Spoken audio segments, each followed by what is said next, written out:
Kisah ini adalah kisah nyata seorang misionaris muda dari Inggris, lulusan universitas ternama di bidang teologi dan perbandingan agama. Ia datang bukan untuk mencari kebenaran, tapi melemahkan Islam melalui propaganda tulisan penelitiannya.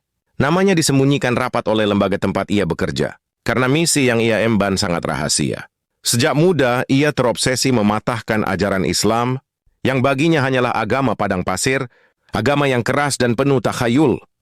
Sejak lama, ia mempelajari sejarah agama, dengan satu tujuan mencari celah kelemahan Islam di lembaga keagamaan dari tempat ia bekerja. Ia dikenal sebagai peneliti yang tajam, pandai berdebat, dan mampu memutar fakta menjadi logika yang menipu. Dalam setiap debat ia berkata, Islam hanyalah agama buatan manusia. Ka'bah itu berhala besar. Umat Muslim hanyalah penyembah batu. Suatu hari ia menulis proposal penelitian besar berjudul Asal-usul ritual pagan dalam tradisi Islam. Sebuah proyek yang bertujuan untuk membuktikan bahwa Ka'bah hanyalah peninggalan penyembahan berhala Arab kuno. Ia ingin membuktikan pada dunia barat bahwa sujud umat Islam bukanlah penghambaan kepada Tuhan, melainkan bentuk penghormatan kepada bangunan batu hitam di gurun pasir. Ia ingin menulis buku yang akan dijadikan senjata untuk melemahkan keyakinan umat Islam di mata dunia. Untuk itu, ia memutuskan melakukan penelitian langsung ke Makkah. Namun karena non-Muslim tak diizinkan masuk, ia menyamar sebagai seorang mu'alaf palsu. Dengan identitas palsu, ia pun diterima sebagai peneliti independen. Ia menumbuhkan janggut, mengenakan pakaian Arab, belajar beberapa doa, dan berangkat dengan paspor yang dipalsukan. Hari-hari pertama di Makkah, ia mencatat dengan pengamatan dingin dan teliti setiap hal kecil, setiap gerakan orang thawaf, setiap kalimat doa, setiap arah sujud di depan Ka'bah. Di buku catatannya, ia menulis dengan yakin, semua ritual ini berakar dari penyembahan berhala kuno. Namun setiap ia mencatatkan tulisannya tersebut, ada sesuatu yang sering mengganggu pikiran dan perasaannya. Ia merasakan nuansa kebatinannya yang berbeda, seolah-olah ia berada di dunia lain yang tidak bisa ia gambarkan dalam goresan tulisannya. Ia mendengar suara azan bergema dari menara Masjidil Haram. Suara itu menembus langit malam, menembus jiwanya yang paling dalam. Ada sesuatu yang tak bisa ia jelaskan, seakan hatinya mengenali panggilan yang selama ini ia abaikan. Namun egonya terlalu tinggi. Ia menepis rasa itu, menganggapnya sekadar luapan emosi perasaan yang tak berguna. Suatu sore ia keluar untuk menguatkan penelitiannya. Ia hanya memastikan apakah bangunan hitam tanpa aksesoris patung dan berhala tersebut menjadi sembahan umat Islam.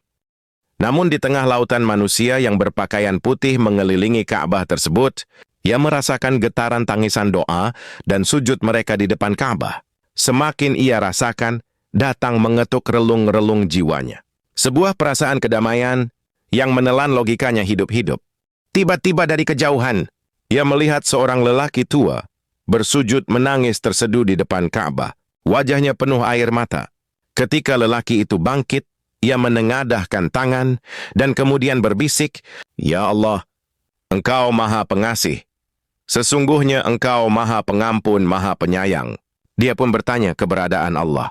Apakah batu hitam itu Allah? Tapi kenapa mereka justru menengadahkan tangannya ke langit, seakan mengemis kepadanya? Kalimat itu membuat jantungnya berdegup keras. Seketika ia teringat dirinya sendiri, yang datang untuk menghina, tapi kini justru merasa hina di hadapan sesuatu yang tidak ia mengerti. Ia tertegun, tulisannya terhenti, tangannya gemetar. Mereka tidak menyembah batu ini. Apakah mereka menyembah Tuhan yang sama, yang dulu aku menyebutnya The Creator?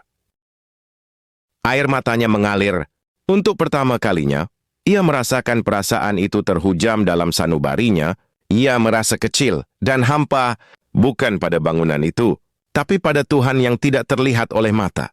Tidak nampak disentuh oleh logika, namun nyata mengalir meleburkan jiwa dan akal pikiran hati-hati manusia. Dialah Allah Tuhan seru sekalian alam. Kita lihat mereka berdiri, ruku dan bersuju dalam arah yang sama, dan bermunajat arah yang sama. Ia berdiri terdiam, dan terus menatap pada bangunannya, yang memang hanya sekumpulan batu yang tidak ubahnya seperti bangunan lainnya, tapi kemegahannya bukan terletak pada keindahan arsiteknya, melainkan diukir dalam kemuliaan jiwa-jiwa orang terpanggil untuk menunaikannya. Waktu pun pelan mulai berubah. Hingga suatu malam, ia keluar dari Masjidil Haram, ditemani ribuan bintang berkelip menghiasi langit. Untuk pertama kali dalam hidupnya, ia mencoba mengadahkan kepalanya ke langit. Dan dengan suara yang bergetar, ia berbisik, "Jika engkau benar adanya, bimbinglah aku pada kebenaran." Dari sinilah awal dimulai. Jiwanya tidak tersiksa, tapi selalu berontak, karena setitik cahaya Allah itu sudah mengalir dalam darah dan hatinya, yang semakin hari tak bisa lagi ia bohongi. Air matanya jatuh di atas buku catatannya sendiri, tepat di halaman yang bertuliskan, "Ka'bah adalah berhala." Kata itu perlahan ia coret dengan tangannya sendiri. Beberapa hari kemudian, ia kembali ke Masjidil Haram. Namun kali ini bukan sebagai peneliti, melainkan sebagai hamba. Dengan tubuh bergetar dan hati luluh, ia duduk di depan Ka'bah untuk mempersaksikan langsung keimanannya. Asyhadu an la ilaha illallah wa asyhadu anna Muhammadan Rasulullah. Tangisnya pecah, sembari bersungkur dan bersujud. Sujud yang tak lagi palsu. Sujud yang benar-benar lahir dari jiwa yang pulang. Beberapa bulan setelah itu, ia menulis buku baru. Bukan lagi tentang kelemahan Islam, tapi tentang kebenaran yang ia temukan di tengah kebohongan yang ia bangun sendiri. Buku itu ia beri judul, The Light Behind the Black Wall, Cahaya di Balik Dinding Hitam. Dan di halaman terakhir ia menulis, "Aku datang ke Makkah untuk menghina Ka'bah. Namun di sanalah aku menemukan Allah." Seorang mantan misionaris Inggris yang datang dengan niat menghancurkan Islam, namun justru menemukan kekuatan terbesar dan pulang menjadi pembela dari kaum yang ingin melemahkan Islam.